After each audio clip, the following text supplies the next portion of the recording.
3, 2, 1. Hello everyone, Icy Hot Jacob Scott here to talk to you about episode 204 of WKW Season Quarantine from the WKW side of things. So it all starts out with Mr. Davis coming out and actually being somewhat chill, question mark? Well, basically what he's saying is that he's still going to end up being the official say in a match between Cyrus and Kyle Noble, even though Cyrus apparently thinks that he can just all of a sudden make it a non-title. So he's going to have a little talk with Cyrus, and that'll be it. Also, for those of you wondering, the match is confirmed to be an I quit match, where the only way to win is to make your opponent say, I quit. A normal submission would also count, and that's probably what we're going to have to resort to doing. Now, the first actual match was Kyle Noble with Paul Heyman versus Kyle O'Reilly? Hey, we actually got a battle of the Kyles here. It's pretty damn good. Although, it didn't start out that way at first, since, O'Reilly decided to attack Noble from behind, just ran right past Paul Heyman to lay the smackdown on Noble. Joke was on O'Reilly. Noble was able to easily counter and eventually just get into the ring. Now, at one point, O'Reilly was actually able to hit a guillotine. It's not his normal finisher. It's not the Armageddon. But he was able to get Noble in a submission hold just to psych him out. But Noble got the win after a Noble Knee 2.0 into a Noble Sacrifice. 1, 2, 3, Kyle Noble with a quick victory. And Kyle Noble stayed in the ring and demanded to have a talk with Cyrus. So Cyrus came out and told him, reminded him, like, hey, I'm the one who makes the shots around here. You are a nobody, Kyle. Everyone here is sick of your shit. So I had to talk with Mr. Davis, and we agreed on 3 things. 1, the match is indeed an I Quit match. 2, only if you beat me in this match at Wolf Slam will you have a shot at my title. And 3, if you lose, you leave WKW. Loser leaves WKW. I leave WKW if I lose my title. So that's pretty high stakes from Cyrus, but he's pretty much telling Noble, go fuck yourself. They ain't real professional, man. Now the second match, that one was Mustafa Ali versus Mr. Anderson. There really wasn't much to write home about that one, so all you need to know is that Mustafa Ali got the win 1, 2, 3 with the 054, and Mustafa Ali trying to get a little winning streak back on track. Now, what happened next was supposed to be a matchup between Gwen Wolf and Akira Tozawa, but Wolf just returned. Grim Wolf returned, I should say. He simply returned, hit a stunner, and that was basically it. Wow. 2 segments where nothing happened. Yay.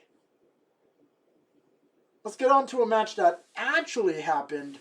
Shattuck versus Larry the Lobster. Now, Shattuck, I think he might have been upping his chain grappling, even though his win streak is not that good.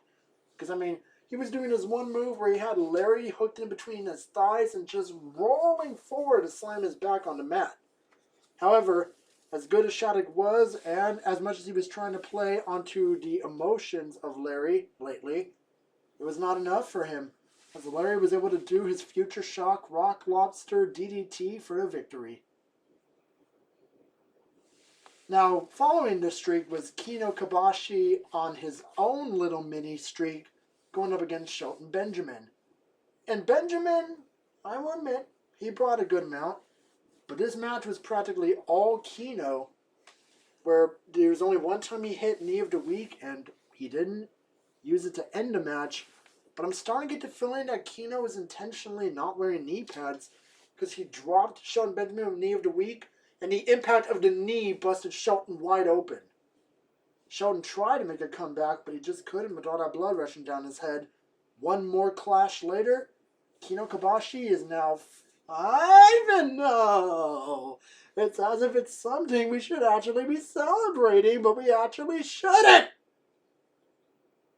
So what happened next was Jay Porter versus Eric Black. And Eric Black has always been very impressive. And you know, this match had to have been Eric Black's toughest opponent yet. Granted, it is only his third opponent, but he was still doing a very, very great beatdown onto Jay Porter, his opponent. But Porter, he's showing that he's no slouch himself. He's able to hit a few of the portable kicks and even a twisting portable kick for a way near fall. And nothing he was throwing would put Eric Black down. Nothing Black was throwing would put Jay Porter down. Not even a weird little swan pose yoga assist submission. I don't know if it's ever going to have a name. Several of the little leg drop bulldogs did not do any effect. Not even one to the outside. And an apron back suplex only seemed to have fueled Porter's fire. But all things came to an end. Oh, one thing I forgot to mention before I get to the ending. They were both bled open. It was to the point where I heard one of the commentators state, "We need to get the ring disinfected now." Well, disinfecting crew had to wait till the match was over, of course. And it ended after a simple bulldog. Yeah, just a simple running bulldog to the mat. But that was enough to ring Porter's bell enough for the bell to be rung for victory for Black. Now, what happened next was your main event of the evening, and it was a singles match. It was between Cyrus and Akira Tadashi. Cyrus is there to just throw a little extra salt into the misfortune wounds of Kyle Noble, and thankfully Tadashi was actually healed up. There was a little botch / dumbass segment where Tadashi was trying to do a kick, slipped, fell on his face, and then got splashed right across the back by Cyrus. And as much as Tadashi was really laying into counters, the match was all Cyrus.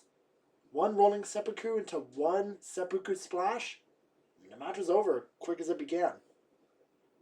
So, that has been just a quick recap on this episode of WKW. What did you guys think in the comments? Be sure to let me know down below. This is Icy Hot Jacob Scott saying, fear the flame, fear the cold, and most importantly, have yourselves a good night.